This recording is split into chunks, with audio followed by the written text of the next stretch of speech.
back by lunchtime to enjoy a latte and pastry at one of the quaint cafes. A quiet life of countrification, she and Jamie had called it in the days when they used to laugh.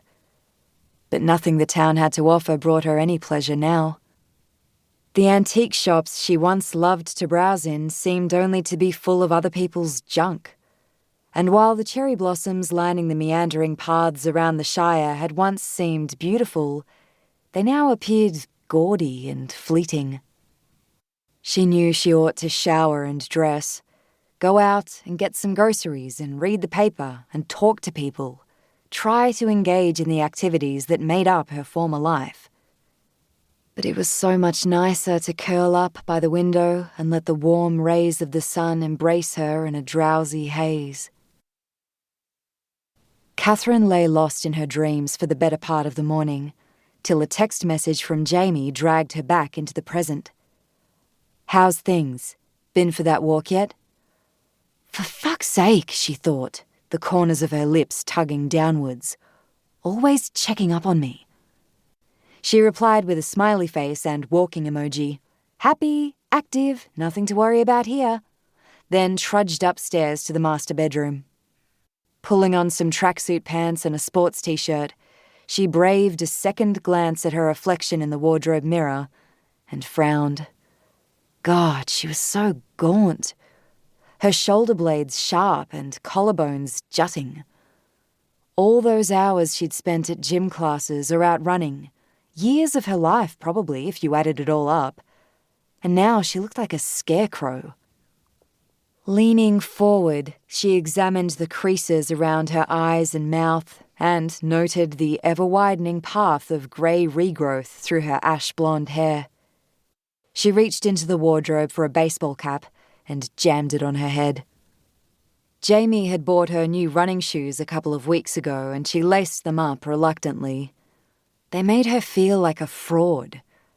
She was no longer the sort of person who could step out the back door and run for a couple of hours.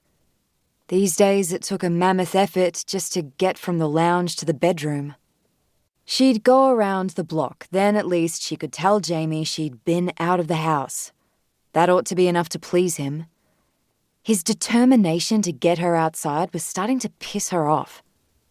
As she walked onto the veranda and felt the warm air engulf her, she almost felt better. Almost.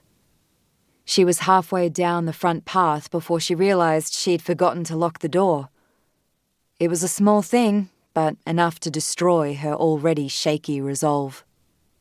She stepped off the neat stone pavers and onto the lawn to dirty her sneakers, then returned inside and slumped back on the cushions at the window seat.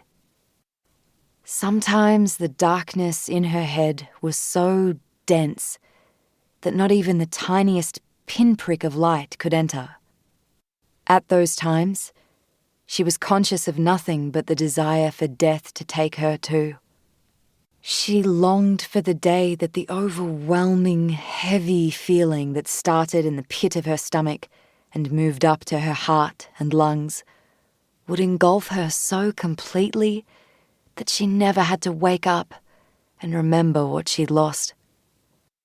So she remained by the window for the rest of the afternoon, stirring only as the sun was going down when Jamie texted to say he'd pick up some takeaway on the way home.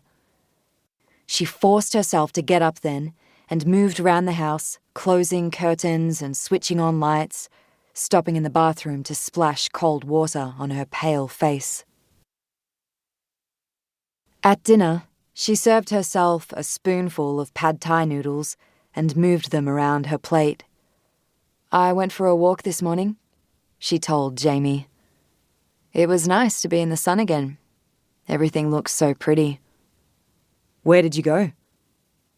Katherine took a large sip of her wine to hide her grim smile as his gaze rested on the grass-stained sneakers she'd deliberately discarded in the corner of the living room. "Just around the block. It'll take a while before I'm up to doing much, but a little each day will help." "It will," he agreed. "You used to love being outdoors before. You always said it lifted your mood." She was struck by the word he'd used, before. Their whole lives were now neatly